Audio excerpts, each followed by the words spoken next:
আল্লাহ তাআলা স্বপ্ন দেখালেন, মা আমেনা, তোমার গর্ভের মধ্যে যে সন্তান এসেছে ওই সন্তান গোটা উম্মতের জন্য কর্ণধার। সুবহানাল্লাহ বলেন। গোটা উম্মতবাসীর জন্য রহমত স্বরূপ, গোটা উম্মতবাসীর জন্য আমি আখির জামানার পয়গম্বর হিসেবে আল্লাহ তাআলা কবুল করে নিলাম। সুবহানাল্লাহ। শুধু তাই নয়, আল্লাহ তাআলা বললেন, হে আমেনা,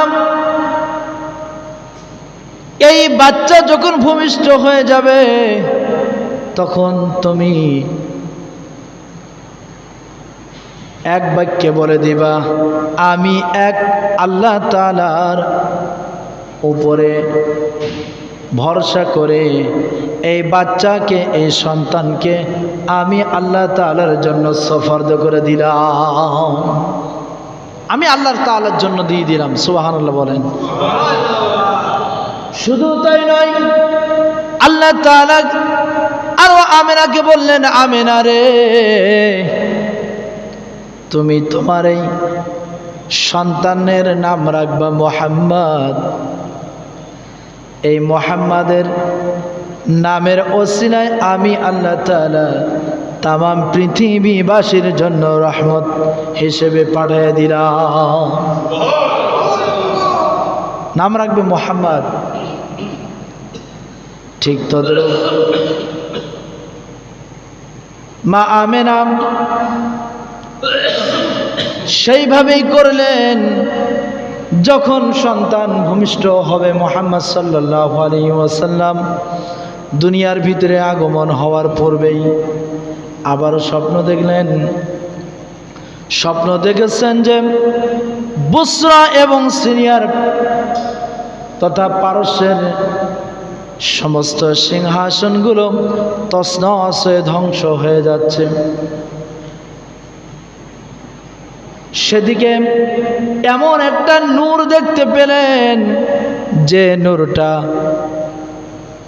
যার আলোয় পারস্যের সমস্ত গদিগুলো মা আমেনা তিনি প্রকাশ্যভাবে দেখতে পেলেন। আল্লাহু আকবার।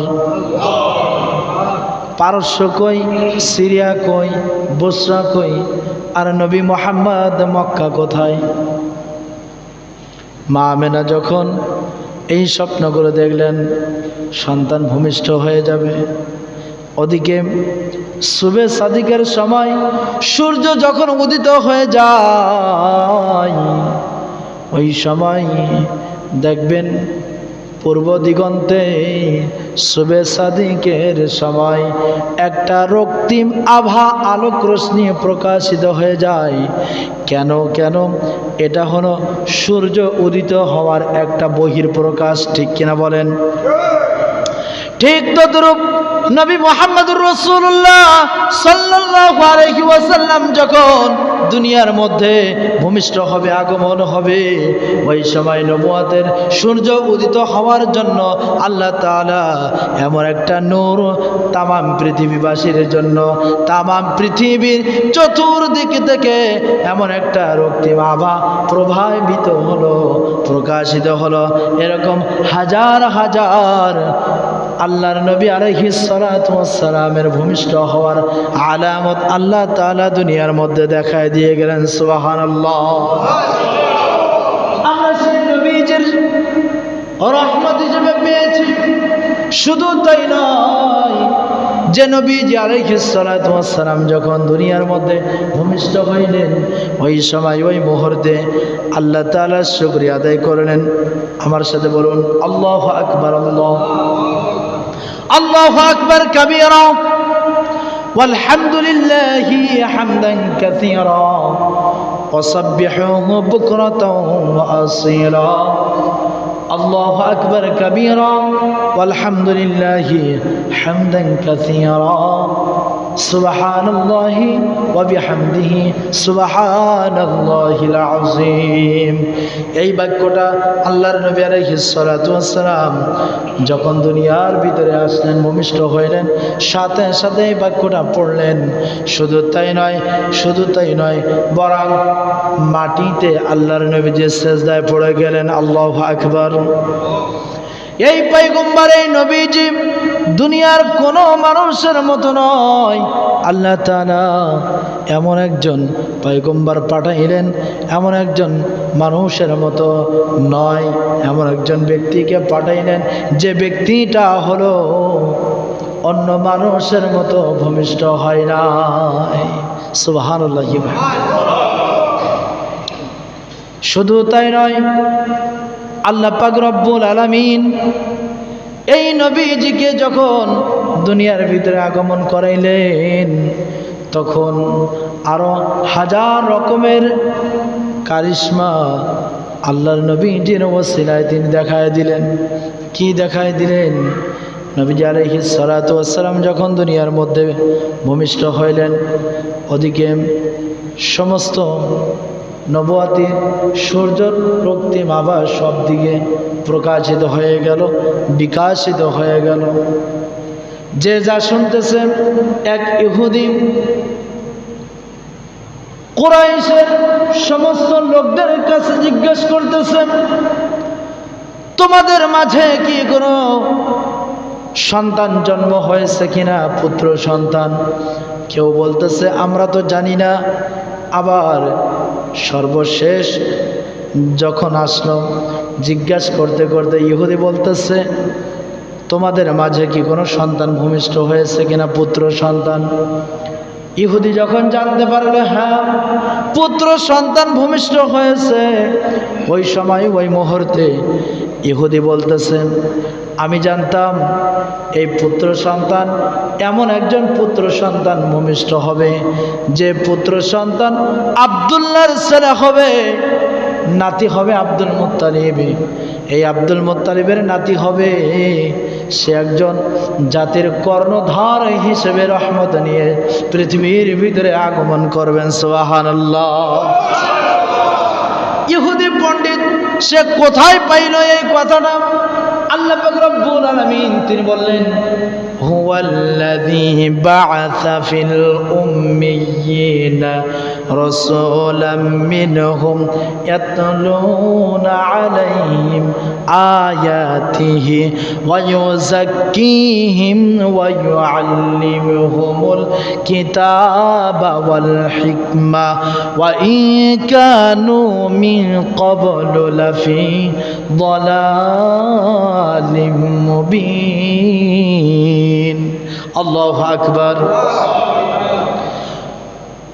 হুজুর সাল্লাল্লাহু আলাইহি ওয়াসাল্লাম যখন দুনিয়ার মধ্যে ভূমিষ্ঠ হবেন, এই ইহুদি পণ্ডিত তিনিও জানতেন। কেমনে জানতেন? আল্লাহ তাআলা তাওরাতের কিতাবে জানিয়ে দিলেন, وَإِذْ قَالَ عِيسَى ابْنُ مَرْيَمَ يَا بَنِي إِسْرَائِيلَ إِنِّي رَسُولُ اللَّهِ إِلَيْكُمْ إِنِّي رَسُولُ اللَّهِ إِلَيْكُمْ مُصَدِّقًا لِمَا بَيْنَ يَدَيَّ مِنَ التَّوْرَاةِ وَمُبَشِّرًا بِرَسُولٍ يَأْتِي مِن بَعْدِي اسْمُهُ أَحْمَدُ فَلَمَّا جَاءَهُم بِالْبَيِّنَاتِ قالوا هذا سحر মুবিন। স্মরণ করুন যখন ঈসা ইবনে মারইয়াম বললেন, হে বনি ইসরাইল, ইয়া বনি ইসরাইল ইন্নী রাসূলুল্লাহি ইলাইকুম, নিশ্চয় আমি তোমাদের কাছে আল্লাহ তাআলার প্রেরিত রাসূল হিসেবে আগমন করিলাম। সুবহানাল্লাহ বলেন। মুসাদ্দিকাল লিমা বাইনা ইয়াদাইয়া মিনাত তাওরাতি ওয়া মুবাশশিরাম বিরাসূলিন ইয়াতি মিন বা'দি ইসমুহু আহমদ। শুধু তাই নয়, আমার পরে এই তামাম পৃথিবীবাসীর জন্য রহমত হিসেবে আগমন করবেন জনাবে মুহাম্মদুর রাসূলুল্লাহ সাল্লাল্লাহু আলাইহি ওয়াসাল্লাম। তিনি সত্য এবং সুসংবাদ নিয়ে দুনিয়ার ভিতরে আগমন করবেন, যার নাম হবে আহমদ। সুবহানাল্লাহ বলেন। যার নাম কি? আহমদ। আল্লাহ তাআলা এখানে সুস্পষ্টভাবে বলে দিয়েছেন ইসমুহু আহমদ। ফালাম্মা জাআহুম বিল বায়িনাতি, ফালাম্মা জাআহুম, যখন, সুতরাং যখন তাদের কাছে আসবেন, বিল বায়িনাত, সুস্পষ্ট একটা কিতাব নিয়ে। সুবহানাল্লাহ বলেন। সেই কিতাবের নাম কি? জোরে বলেন। সেই কিতাবের নাম কি? নাকি বাইবেল, নাকি তাওরাত, নাকি জাবুর, নাকি ইনজিল? জোরে বলেন, কি নিয়ে? কোরআন। সেই কোরআন নিয়ে আসবেন, সেই ফুরকান নিয়ে আসবেন, সেই কিতাব নিয়ে আসবেন, সেই জিকির নিয়ে আসবেন, সেই তানজিল নামক কিতাব নিয়ে চলে আসেন। সুবহানাল্লাহ। যালিকাল কিতাবু লা রাইবা ফীহি হুদাল লিন্নাস। আল্লাহু আকবার। এমন একটা কিতাব যে কিতাবের মধ্যে নেই কোনো সন্দেহ সংশয়। ঠিক কিনা বলেন? কোনো সন্দেহ আছে? কোনো সন্দেহ নাই। আল্লাহু আকবার। আল্লাহ তাআলা বলেন হুদাল লিন্নাসি ওয়া বাইয়িনাতিম মিনাল হুদা ওয়াল ফুরকান। এই কিতাব এমন একটা কিতাব যে কিতাব মানুষের হেদায়েতের জন্য আমি আল্লাহ তাআলা যার নাম দিলাম শুধু কোরআন নয়, তার আরেকটা নামও দিলাম ফুরকান। আল্লাহু আকবার। উলাইকা আলা হুদাম মির রাব্বিহিম ওয়া উলাইকা হুমুল মুফলিহুন। আর এই কিতাব যারা মানবে, এই কিতাবের অনুসরণ অনুকরণ করে যারা চলবে, আমার আল্লাহ তাআলা তাদেরকে বললেন তারাই হলো একমাত্র সঠিক পথের দিশারি। সুবহানাল্লাহ। কত সুন্দর মজার কিতাব, ঠিক কিনা বলেন? এমন একটা কিতাব পেয়েছি, সমাধান চাও যদি জীবনে মরণে, ফিরে যাও খুঁজে নাও চোখ রাখো কোরআনে। সমাধান, সমস্ত বিষয়ের সমাধান এই কোরআনুল কারীমের মধ্যে আছে। ঠিক কিনা বলেন? সমাধান চাও যদি জীবনে মরণে, ফিরে যাও খুঁজে নাও চোখ রাখো কোরআনে। সমাধান তবেই পাবে সুখ শান্তির ঠিকানা, তবেই পাবে সুখ শান্তির ঠিকানা, যদি মেনে নাও তুমি মনে প্রাণে। সমাধান, সমাধান চাও যদি জীবনে মরণে, ফিরে যাও খুঁজে নাও চোখ রাখো কোরআনে। সমাধান এ বাণী সকলের নয় শুধু মুমিনের, তারাই চলবে মেনে ফল পাবে কোরআনের। এ বাণী সকলের নয় শুধু মুমিনের, যারাই চলবে মেনে ফল পাবে কোরআনে। ঘরে বলো কিবা রাষ্ট্রে বলো, ঘরে বলো কিবা রাষ্ট্রে বলো, অশান্তি দূর করে শান্তি আনে। সমাধান, ও সমাধান, সমাধান চাও যদি জীবনে মরণে, ফিরে যাও খুঁজে নাও চোখ রাখো কোরআনে। সমাধান। সুবহানাল্লাহ বলেন। এই কোরআনুল কারীম দুনিয়ার ভিতরে যেমন মীমাংসার একটা গুড অফ গাইড, আখিরাতের ময়দানে আপনার আমার জন্য হুজ্জাতুল লাক আও হুজ্জাতুন আলাইকা ওয়াল কোরআন। সুবহানাল্লাহ। আখিরাতের ময়দানে এই কোরআন আপনার আমার বিরুদ্ধে সুপারিশ করবে না, বরং আপনার আমার বিরুদ্ধে রুখে দাঁড়াবে, আবার আপনার আমার পক্ষে সুপারিশ করে আল্লাহ তাআলার জান্নাতে পৌঁছায় দিবে। সুবহানাল্লাহ বলেন। তাহলে এই কোরআন এত দামি, যে কোরআনটাকে বলেছেন কানা খুলুকুল কোরআন, নবী আলাইহিস সালাতু ওয়াস সালামের চরিত্রের দিকে লক্ষ্য করলে দেখা যায় তুমি কোরআন পড়ো, নবী আলাইহিস সালামের চরিত্রটাই হবে কোরআন। সুবহানাল্লাহ বলেন।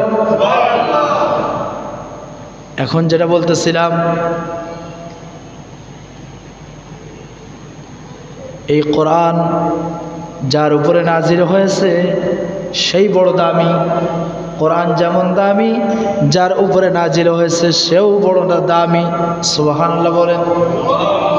আল্লাহ পাক রব্বুল আলামিন এই নবীজিকে রহমত হিসেবে পাঠাইলেন, এই নবীজিকে রহমত স্বরূপ পাঠাইলেন কোরআনের বদৌলতে। আল্লাহু আকবার। এই নবীজিকে যার উপরে কোরআন নাজিল করেছেন সেই নবীজি হলেন কোরআনুল কারীম। একটা প্রতিচ্ছবি, নবীজির প্রতিচ্ছবি হলো কোরআনুল কারীম। তাহলে আপনি কোরআন পড়বেন তো নবীজির আদর্শ জানতে পারবেন, কোরআন পড়বেন তো নবীজির চরিত্র জানতে পারবেন, কোরআন পড়বেন তো নবীজির সুন্দর থেকে সুন্দরতম বিষয়গুলো জানতে পারবেন। কোরআন পড়বেন না তো ওর ধারে পাশেও আপনি যাইতে পারবেন না। কোরআন এত দামি, কোরআন এত দামি, নবী আলাইহিস সালাতু ওয়াস সালাম যেমন দামি কোরআন তেমন দামি। আল্লাহু আকবার। শুধু তাই নয়, নবী আলাইহিস সালাতু ওয়াস সালাম যে বংশের মধ্যে তিনি ভূমিষ্ঠ হয়েছেন ওই বংশটা ছিল পৃথিবীর ভিতরে সর্বশ্রেষ্ঠ সম্ভ্রান্ত বংশ। আল্লাহু আকবার বলেন। সম্ভ্রান্ত বংশ, পুত পবিত্র বংশ। নবী আলাইহিস সালাতু ওয়াস সালাম নবুয়ত প্রাপ্তির পর তার মর্যাদা পৃথিবীর ভিতরে সর্বশ্রেষ্ঠ মর্যাদা অধিকারী হয়েছেন। শুধু তাই নয়, হুজুর আকরাম সাল্লাল্লাহু আলাইহি ওয়াসাল্লাম যখন নবুয়ত প্রাপ্তি হলেন এই বংশ থেকে নবুয়ত প্রাপ্তি হওয়া শুরু হয়ে গেল। সুবহানাল্লাহ। হযরত আবু সুফিয়ান রাদিয়াল্লাহু তাআলা আনহু যখন ইসলাম ধর্ম গ্রহণ করেন নাই তখন ছিল কাফের। আবু সুফিয়ান ইসলাম ধর্ম গ্রহণ করেছেন। নবী আলাইহিস সালাতু ওয়াস সালাম শ্বশুর হয়েছেন। নবী আলাইহিস সালাতু ওয়াস সালামের শ্বশুর হয়েছেন আবু সুফিয়ান।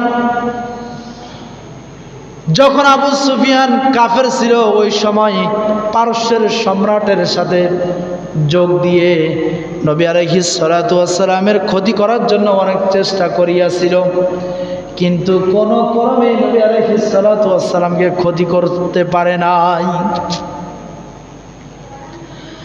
কারণ যেই নবী আলাইহিস সালাতু ওয়াস সালাম একমাত্র উত্তম চরিত্রের অধিকারী, আবার যে বংশ জন্মগ্রহণ করেছেন ওই বংশটা ছিল কুরাইশ বংশ, পৃথিবীর সর্বশ্রেষ্ঠ বংশ, সম্ভ্রান্ত বংশ। তার পিতৃকুলের দিকে লক্ষ্য করলে আপনি জানতে পারবেন মুহাম্মদ বিন আব্দুল্লাহ বিন আব্দুল মুত্তালিব বিন হাশিম বিন আব্দে মানাফ বিন কুসাই বিন কিলাব বিন মুররা বিন কাব বিন লুয়াই বিন কিলাব বিন গালিব বিন ফিহার বিন মালিক বিন নজর বিন কিনানা বিন মুদরিকা বিন খুজাইবা বিন ইলিয়াস বিন মুআজ বিন মাআজ বিন নজর বিন মাআদ বিন আদনান। হযরত মুহাম্মদ রাসূলুল্লাহ সাল্লাল্লাহু আলাইহি ওয়াসাল্লাম তার পিতার নাম হলো আব্দুল্লাহ, তার পিতার নাম হলো আব্দুল মুত্তালিব, তার পিতার নাম হলো বনু হাশিম, তার পিতার নাম হলো আব্দে মানাফ, তার পিতার নাম হলো কিলাব তার পিতার নাম হলো গালিব, তার পিতার নাম হলো মুররা, তার পিতার নাম হলো কাব, তার পিতার নাম হলো লুয়াই, তার পিতার নাম হলো মুজর, তার পিতার নাম হলো নজর, তার পিতার নাম হলো ফিকার, তার পিতার নাম হলো মালিক, তার পিতার নাম হলো খুজাইমা, তার পিতার নাম হলো মুররা, তার পিতার নাম হলো মাআজ, তার পিতার নাম হলো নজর, তার পিতার নাম হলো মাআদ, তার পিতার নাম হলো আদনান। আল্লাহু আকবার। এইভাবে হযরত আদম আলাইহিস সালাতু ওয়াস সালাম পর্যন্ত চলে গেছেন। নবী আলাইহিস সালাতু ওয়াস সালামের বংশের সিলসিলা ধারাবাহিকতা। আপনার পিতার নাম আপনি জানেন, আপনার দাদার নাম আপনি জানেন, আপনার বড় দাদার নাম আপনি জানেন, কিন্তু এরপরে তার দাদার নাম কিন্তু আপনি জানেন না, ঠিক কিনা বলেন? কিন্তু আমি কতগুলো বলে দিলাম, সুবহানাল্লাহ। ঠিক তদ্রূপ নবী আলাইহিস সালাতু ওয়াস সালাম এমন একটা বংশের মধ্যে তিনি জন্মগ্রহণ করলেন যে বংশটা ছিল পৃথিবীর ভিতরে সম্ভ্রান্ত বংশ। আল্লাহু আকবার।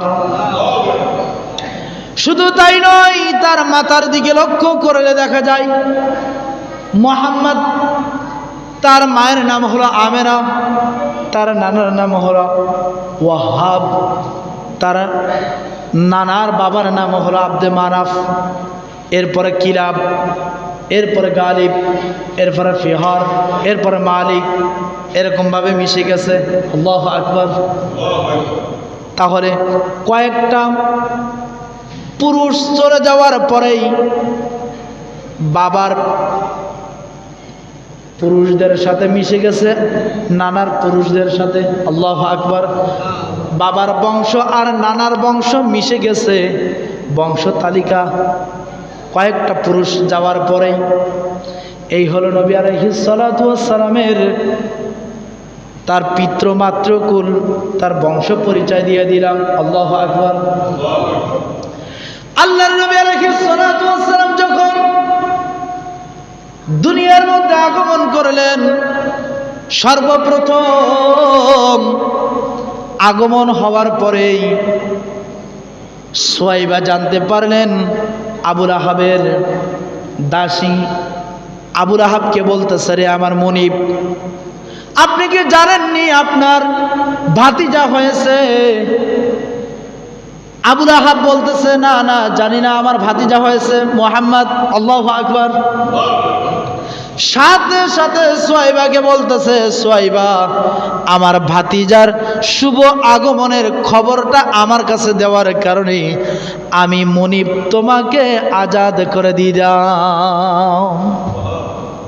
আমি মনিব তোমাকে আজাদ করে দিলাম। আজাদ করে দিয়ে দিল। এদিকে সুয়াইবা খুশি হইলেন।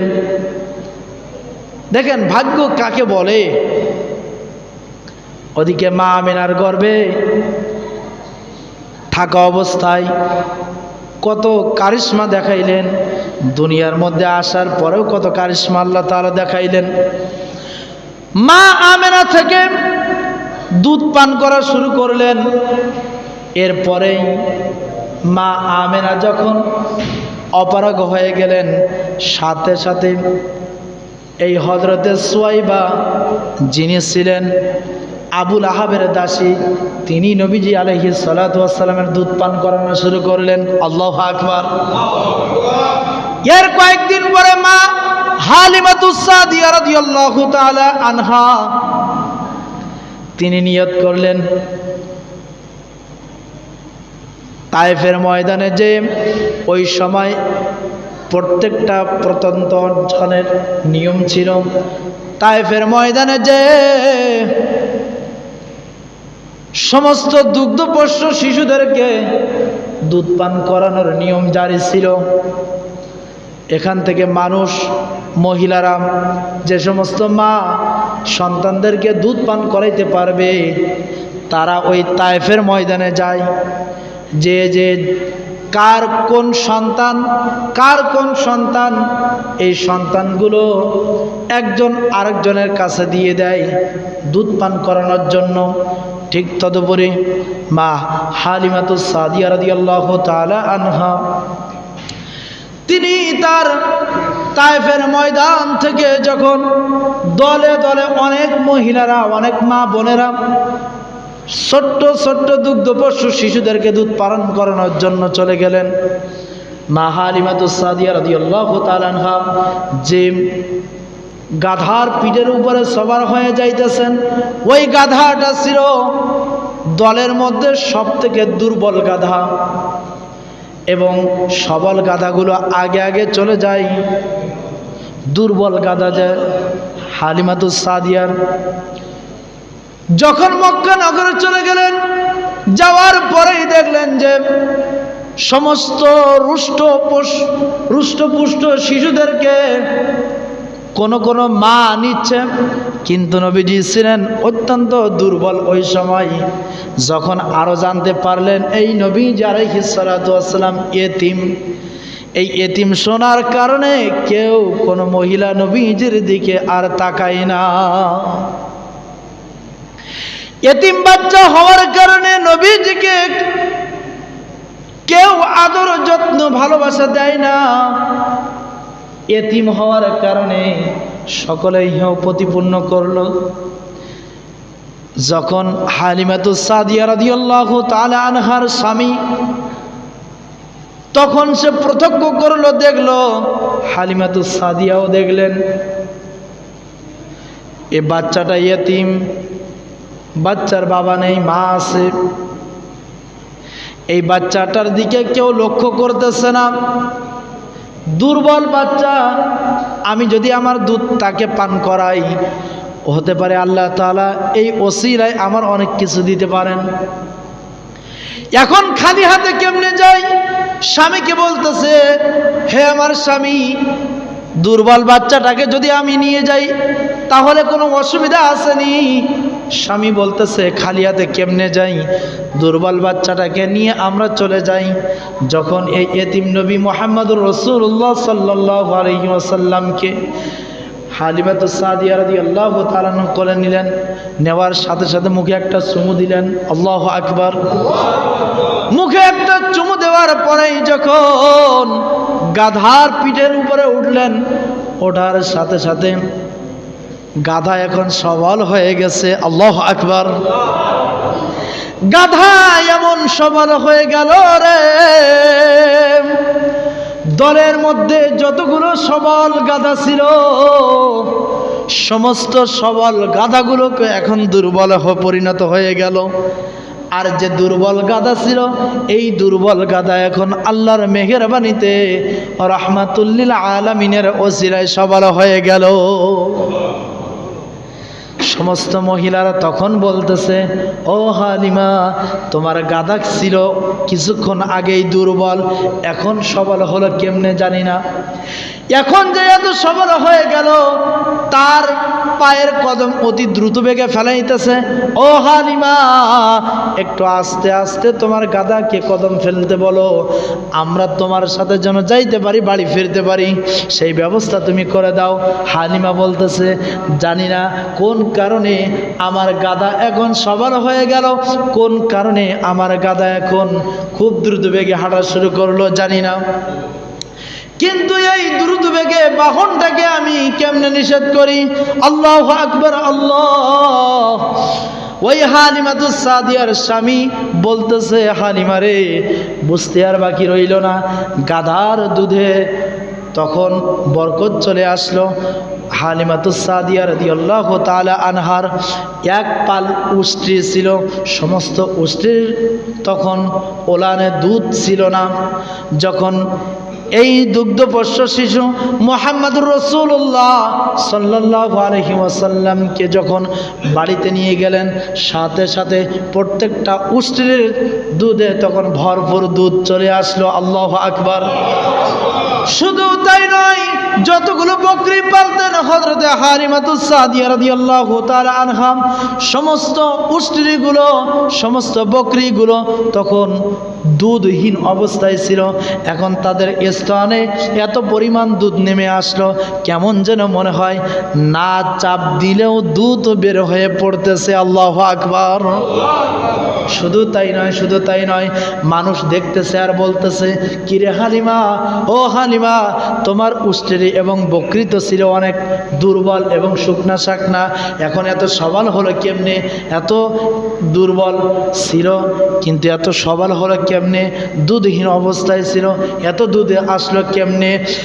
এখন আমরা সিদ্ধান্ত নিলাম, তোমার এই বকরি, তোমার এই উষ্ট্রি যে চরণভূমিতে, যেখানে যে এই ঘাস পাতা লতা পাতা খায়, ওইখানে আমাদের এই উষ্ট্রি এবং বকরিগুলো চড়াইতে দিব। কিন্তু চড়াইলে কি হবে? রহমাতুল্লিল আলামিন কার ঘরে আসলেন দেখতে হবে তো, ঠিক কিনা বলেন? রহমাতুল্লিল আলামিন নবী মুহাম্মদুর রাসূলুল্লাহ সাল্লাল্লাহু আলাইহি ওয়াসাল্লামের ওসিলায় হালিমাতুস সাদিয়া রাদিয়াল্লাহু তাআলা আনহু সর্ব জায়গায় আল্লাহ তাআলার রহমত পাইতেই আছেন। আল্লাহু আকবার, আল্লাহ। হালিমাতুস সাদিয়ার উষ্ট্রি যেখানে খাওয়ায় না কেন, অন্যরা সেখানে খাওয়াক, হাজার খাওয়াক, কিন্তু তাদের উষ্ট্রির ওলানে কোশ্চিনকালে দুধ আসবে না, আসতেছেও না। বকরিগুলো যেখানে খাওয়াক না কেন, সেখানেও বকরিগুলো রুষ্টপুষ্ট হচ্ছে না। কিন্তু কারণটা কি? মানুষ তো সকলে আশ্চর্যান্বিত হয়ে গেল, ব্যাপারটা কি? এখানে কারণটা জানতে চাই। কারণটা হলো যে নবী এতিম বলে আমরা সকলেই হেয় প্রতিপূর্ণ করে এসেছিলাম, ওই এতিম নবীকে, ওই এতিম শিশুকে, ওই এতিম বাচ্চাটাকে হালিমা নেওয়ার কারণেই আজকে হালিমার ঘর থেকে শুরু করে সর্বস্তরের পশু পক্ষীগুলো পর্যন্ত সর্ব জায়গায় বরকত আর বরকত নেমে আসলো। আল্লাহু আকবার, আল্লাহ। এই সেই রাহমাতুল্লিল আলামিন নবী মুহাম্মদুর রাসূলুল্লাহ সাল্লাল্লাহু আলাইহি ওয়াসাল্লাম, যার ওসিলায় হালিমাতুস সাদিয়া রাদিয়াল্লাহু তাআলা আনহু সর্বক্ষেত্রে, সর্ব জায়গায়, সর্বসময় তিনি বরকত আর বরকত পেয়েছেন, বরকত আর বরকত পেয়েছেন। মাত্র 2টা বছর ধরে এইরকম ভাবে হালিমাতুস সাদিয়া রাদিয়াল্লাহু তাআলা আনহা তিনি দুগ্ধবৎস পান করাইলেন। এরপরে যখন নবী মুহাম্মদ রাসূলুল্লাহ সাল্লাল্লাহু আলাইহি ওয়াসাল্লামকে মা আমেনার কাছে যখন পৌঁছাই দিলেন, তখন মা আমেনাকে বলতেছেন, মন মানে না, ও মা আমেনা, বোন, আমি আপনার সন্তানকে আপনার কাছে রেখে যেতে চাইলেও মনটা মানতে পারতেছে না, কারণ আপনার সন্তানের ওসিলায় আমি অনেক কিছু আল্লাহর পক্ষ থেকে দেখতে পেয়েছি এবং কি বাস্তবে পেয়েছি। তখন মা আমেনা বলতেছে, তুমি যদিও আমার সন্তানকে তোমার কাছে রাখতে চাও, কিন্তু আমার কোলটা কেন খালি করতেছো? আমার কাছে দিয়ে দাও। তখন সাথে সাথে বলতেছে, মনটা যতই মানুক আর নাই মানুক, আপনার সন্তান আপনার কাছে রেখে গেলাম, তবে কয়েকদিন পরেই কিন্তু আবার আমার কাছে দিতে হবে, এটা মনে রাখেন। মা আমেনা কয়েকদিন পরে হালিমাতুস সাদিয়া রাদিয়াল্লাহু তাআলা আনহা তিনি আবার রাহমাতুল্লিল আলামিনকে নিতে গেলেন। যাওয়ার পরেই রাহমাতুল্লিল আলামিন মুহাম্মদুর রাসূলুল্লাহ সাল্লাল্লাহু আলাইহি ওয়াসাল্লাম তখন মা হালিমাতুস সাদিয়া রাদিয়াল্লাহু তাআলা আনহার কাছে আসার জন্য প্রস্তুত, কারণ তার ঘরে আর একটা সন্তান আব্দুল্লাহ নামের আছে। এই আব্দুল্লাহ নামের সন্তানের সাথে হুজুর সাল্লাল্লাহু আলাইহি ওয়াসাল্লাম খেলাধুলা করতে ভালোবাসেন। আর কোনো ব্যক্তি কোন সন্তানের সাথে খেলাধুলা নবীজি আলাইহিস সালাতু ওয়াস সালাম করতে ভালোবাসেন না। কারণটা হলো মা হালিমাতুস সাদিয়া রাদিয়াল্লাহু তাআলা আনহা যেভাবে নিজের সন্তানকে গড়াই উঠাইতেছে, ওইভাবে মুহাম্মদ সাল্লাল্লাহু আলাইহি ওয়াসাল্লামকে আল্লাহর পক্ষ থেকে গড়তেছেন। সুবহানাল্লাহ। গোটা কুরাইশ বংশের মধ্যে এরকম সন্তান তো ভূমিষ্ঠ হয় নাই। গোটা কুরাইশ বংশের মধ্যে এরকম সন্তান ভূমিষ্ঠ হয়ে এমনভাবে গড়াই উড়াইতেছে।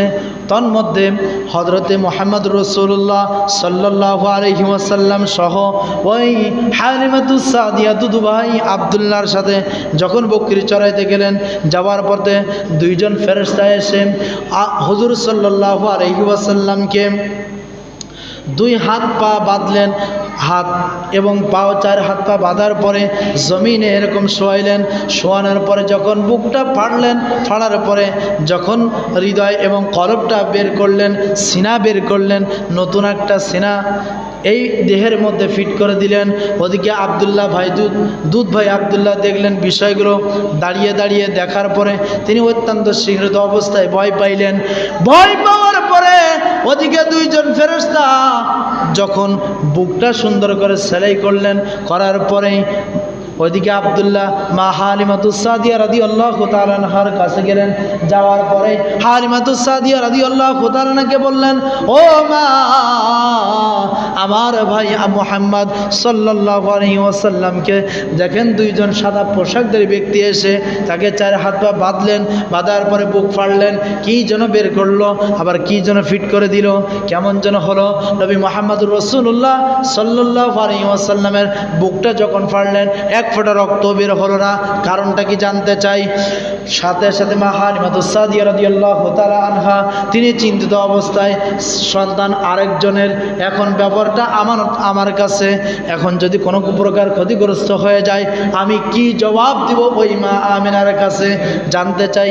তাড়াতাড়ি অতি তড়িঘড়ি নিজে আর বাড়িতে বসা না থেকে তাড়াতাড়ি চলে আসলেন ওই বকরির পালের কাছে।